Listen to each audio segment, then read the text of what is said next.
Burada kimse yok gibi çek.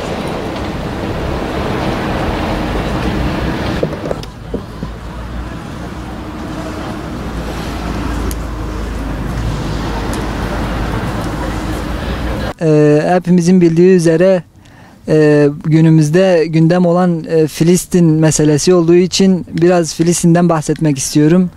Bildiğimiz gibi 7 Ekim'den beri Filistin'de soykırım var. Çocuk, kadın demeden katlediliyorlar. Yaşlı, genç hiçbiri göz önünde bulundurulmadan hani vahşice katlediliyorlar. Biz öğrenci olarak hani Bingöl Üniversitesi'nin nüfusu 10.000 öğrenci var ama Filistin'de 50.000'e yakın çocuk katlediliyor. Hani bu da bizim bir aybımız olsun. Hani onlara elimizden geldiğince destek vermeye çalışıyoruz. Boykot olsun, basın açıklamaları olsun, ne bileyim şey olsun, etkinliklerimiz olsun. Hani bunu biz sadece Allah rızası için yapıyoruz. Onların yanında olduğumuzu belirtmek istiyoruz. Şu şekilde bir konu var, ona değinmek istiyoruz. Mesela şu an İsrail o kadar katliamı yapıyor. Mesela biz İsrail'le, Yahudilerle aynı cehenneme girsek, hani Allah rızası için bir şey yapmasak, hani aynı cehenneme girsek, bu çok acı verici bir durumdur ha yani. Bildiğimiz üzere hani üniversitemizde 10.000 kişi var ama bunların 1000'ine yakın, belki 1000'i de yok. Hani Gazze'ye destek vermek için ellerinden herhangi bir şey gelse de yapmıyorlar. Herkes kendi derdine düşmüş ama biz onlardan olmayacağız. Azınlıktan olmak istiyoruz biz.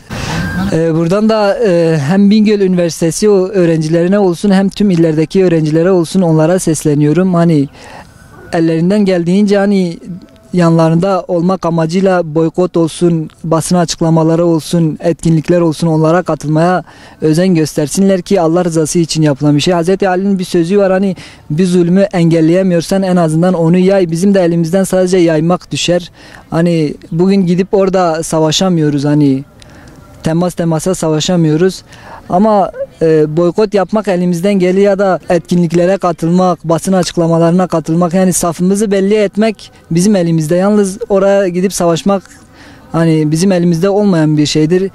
Hepimiz isteriz ki bugün mesela bir izin çıksa hepimiz gideriz. Allah şahit olsun, hani buradaki Müslüman gençler hiç düşünmeden giderler. Çünkü orada Allah rızası için şehadet var. Hani şehadeti bekleyen bir sürü insan var. Bir sürü genç var.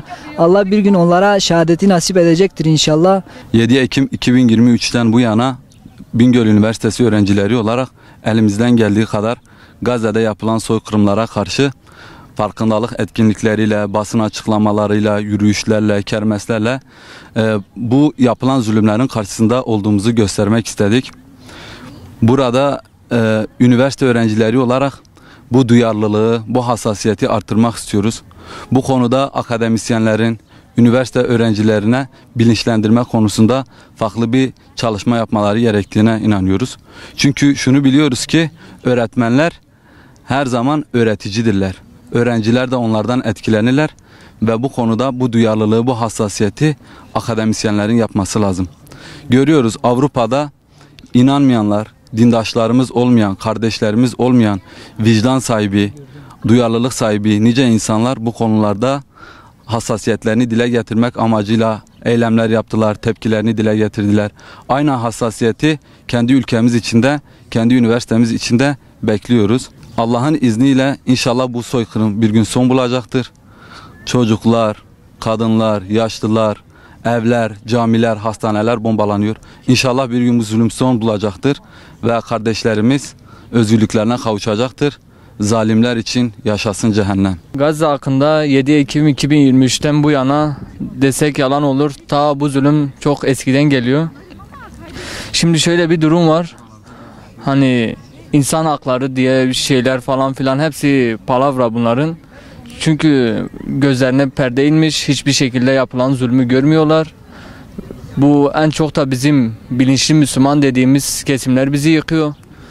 Şimdi şöyle bir durum da var. Boykotu küçümsüyorlar. Boykot neye yarayacak? Ben almasam ne olacak falan filan yapıyorlar. Ama bunun farkına varmalıyız ki birçok resmi sitelerinde, kendi sitelerinde yayınlamış olduğu satış düşüklüğünü hepimiz göz önünde, hani belli aşikardır. Bunların Bunları göz ardı etmemek lazım. Boykotumuzun gücünü hepimizin görmesi lazım. Onun dışında Bingöl Üniversitesi'nde bunca sayı olmasına rağmen bakıyoruz Filistin için yapılan yürüyüşler olsun, basın açıklaması olsun, herhangi bir farkındalık yürüyüşü olsun, katılım çok az. Şimdi böyle dönüp düşündüğümüzde bunlar hani insan değil mi? Filistin'deki mesele zaten Müslümanlık, İslam dininin dışına çıkmış. Bu tamamen insan meselesidir. Hani vicdanı olan her insanın bu duruma canı yanması lazım. Özellikle de burada akademisyenlerin dikkatini çekmek isterim ki şimdi buradaki öğrenciler hani daha okuyanı var, okumayanı var ama akademisyen gibi okumuş insanların bile bu tür hassasiyete hiç önem vermemeleri gerçekten canlar acısı.